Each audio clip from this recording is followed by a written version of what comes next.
The cold air inside the containment dome stung her lungs. Lasara pressed her forehead to the energy barrier, staring at the silhouettes beyond it, men in crimson armor, their laughter echoing off metal walls. She could smell the chemical tang of sedatives still coursing through her veins, see her reflection flicker in the barrier. Pale lilac skin, tangled silver hair, and eyes dim with exhaustion. She had been caught 2 days ago, dragged from the ruins of her burned village on Virulon Prime. Her people, the Cerati, were nearly extinct. The warlords who ruled this sector of space had found a new use for the few that remained. Breeding stock. Lasara swallowed hard as one of the guards, a massive reptilian creature, tapped the glass. "You'll fetch a fine price tomorrow," he hissed, voice oily with greed. "The buyer wants Cerati genes. You'll make many little half-breeds for him." She curled into herself, trembling. In the outer corridor, a human man stepped through the checkpoint. He didn't look like the others, no armor, no insignia of the Crimson Syndicate. Just a long coat, dust on his boots, and a quiet sort of danger in his eyes. "Name?" the officer at the desk asked. "Captain Elias Ward," he replied, sliding a forged ident chip across the counter. "Here to inspect the merchandise for Lot 7. Purchased by Harkin Dynamics." The officer scanned it, gave a lazy shrug, and waved him through. Elias kept his stride steady, though every step made his pulse hammer. He'd been on a dozen rescue runs before, smuggling refugees, breaking slaves out of syndicate vaults, but never into a breeding complex. Inside the dome, cages lined the walls like nightmares made metal. Dozens of aliens sat behind energy barriers, most broken, silent, or staring with empty eyes. When he saw her, Lot 7-4, something inside him twisted. She was young, barely out of adolescence.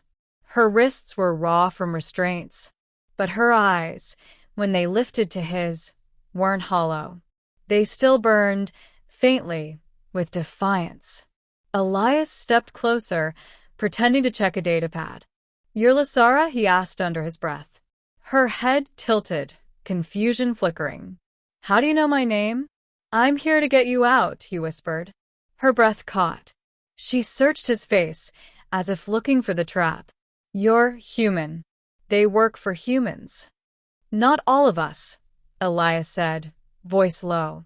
"You have less than 15 minutes before the transport arrives. Can you walk?" Her lip trembled. "I can. Then when I drop the barrier, stay behind me." The moment he keyed in the override, alarms shrieked. Red light bathed the dome in pulsing flashes. The reptilian guard spun around, drawing a shock rifle. Elias moved first. A pulse from his sidearm hit the guard square in the chest, sending him sprawling. 2 more syndicate enforcers burst from the side corridor. Elias ducked behind a console, returning fire in bursts that turned the air to ozone and smoke. "Run!" he shouted. Lasara stumbled out, clutching her ribs. She hesitated when a dying guard lunged for her ankle. Elias grabbed him, slammed a boot down, and didn't look back as bone cracked beneath it. They burst through the maintenance hatch into a dark service tunnel. Metal grated under their boots as they sprinted through the dim blue light. "How did you find me?" she gasped.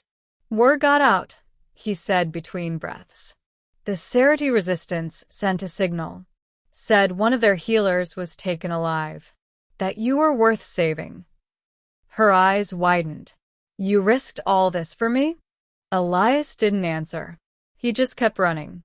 When they reached the outer doors, a storm raged across the surface of the moon. Acid rain and wind that could skin a man alive. Elias sealed his coat and handed her a breathing mask. "There's a ship 2 clicks east," he said. "We move fast, we make it." She nodded, trembling. The storm screamed as they stepped out, sheets of acid sizzling against the barrier shields from his wrist emitter. Lasara's hand brushed his as they ran. Her fingers were cold as death. Behind them, pursuit lights flared in the dark. Drones buzzed overhead. "They're following," she cried. Elias spun, firing a charge round that exploded one drone in a burst of plasma.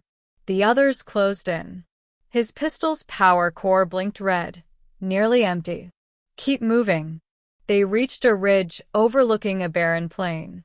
Below, a battered shuttle crouched in a valley of black rock. But so did 3 Syndicate speeders. Armed men waited, guns trained toward the ridge. Lasara's breath hitched. "We can't." "We can," Elias said, voice steel. "You trust me?" "I barely know you." "Good enough." He grabbed a grenade from his belt, primed it, and hurled it down the slope. The explosion lit the storm like a second sun. As chaos erupted below, he pulled Lasara close and dove down the ridge, half sliding, half falling. They hit the ground hard. Elias fired through the smoke, dropping another guard. Lasara ducked behind the shuttle ramp, pressing her hands to the hull, and to his shock, blue light spread from her palms. "What are you?" "Sarity Gift," she said breathlessly. "I can disrupt machinery briefly." The speeder's engines died with a sputter of sparks. Elias didn't waste a chance. He shoved her aboard, slammed the ramp shut, and vaulted into the cockpit.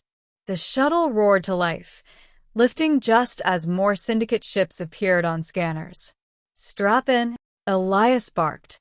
They broke atmosphere in a gut-wrenching burst. Plasma fire streaked past the viewport. The shield screamed, warning lights flashing red across the console. "Can this ship even make a jump?" Lasara asked, voice shaking. "It will," Elias gritted out. "Or we die trying." He slammed the hyperdrive lever forward. Space tore open in a ripple of blue, swallowing them whole. Silence. Lasara slowly unbuckled herself. Her hands trembled, but the storm was gone. Outside the viewport, a calm sea of stars stretched forever. "We made it," she whispered. Elias nodded, leaning back with a weary grin. "We made it." For a long moment, she just stared at him. "You could have left me. The Syndicate would have paid you to look the other way." "I've seen what they do," he said quietly. "Not again." Her voice softened. "You lost someone to them?" Elias's eyes flicked to the stars. "My sister. They took her when I was a kid. Same kind of place. I never found her." Lasara reached out, touching his hand gently. "Then perhaps saving me was how you saved her too." He didn't answer, but the tightness in his jaw eased a little. Hours later, as the ship drifted through the quiet void, Lasara stood in the small galley, sipping recycled water. Her gaze kept returning to him, how he sat by the console, still watching for pursuit, shoulders heavy but steady. "What will you do now?" she asked. "Get you somewhere safe. There's a Sarity enclave on Tarsus 9. They'll take you in." "And you?" He smiled faintly. "Find another mess to clean up, I guess." She hesitated. "You don't have to keep running. My people, we could use someone like you." He looked up, meeting her eyes. For the first time, they both let the silence linger, not tense, but alive. Outside, the stars drifted like slow embers, and for a heartbeat, the universe didn't seem so cruel. But peace never lasted long. A proximity alarm jolted them both upright. The scanner showed a Syndicate hunter frigate dropping out of hyperspace behind them. "They tracked us," Lasara cried. Elias cursed under his breath. "Power up the shields." The shuttle lurched as plasma bolts slammed into its hull. Elias wrestled with the controls. "We can't outrun them." Lasara grabbed his arm. "Let me try something, Lasara. I can disrupt their systems longer this time, but I need to be outside the hull. That's suicide. Better me than both of us dead." Before he could stop her, She darted toward the airlock. Elias followed, shouting her name, but she was already sealing the outer door. He watched in horror through the viewport as she stepped onto the hull, blue energy flaring around her body. Lightning arced across the shuttle as she raised her hands toward the pursuing frigate. The stars themselves seemed to pulse with her light. The frigate's weapons flickered, then died. Engines failed. The massive ship drifted powerless into the void. Lasara crumpled, motionless. Elias yanked her back inside moments later, pulling off her helmet. Her chest barely rose. "Hey, stay with me." Her eyes fluttered open weakly. "Did it work?" He nodded, voice breaking. "You did it." "Good," she whispered, smiling faintly. "Then it wasn't for nothing." "Don't you dare die on me," Elias said fiercely. "You hear me?" She closed her eyes, and he thought she was gone, until a soft pulse of light spread from her chest. The Cerity healing glow. "I'll live," she murmured. "You still owe me that safe haven, human."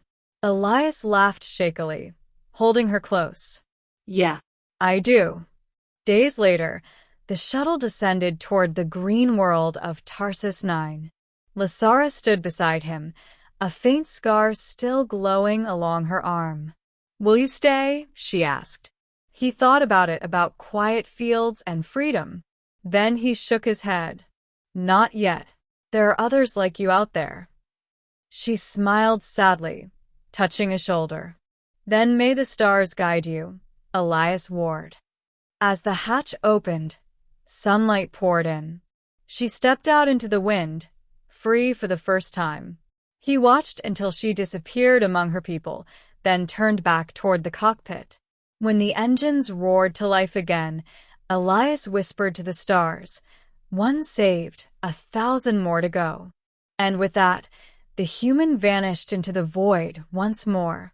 The lone man the Syndicate feared, and every slave in the galaxy whispered about. The Ghost of Mercy.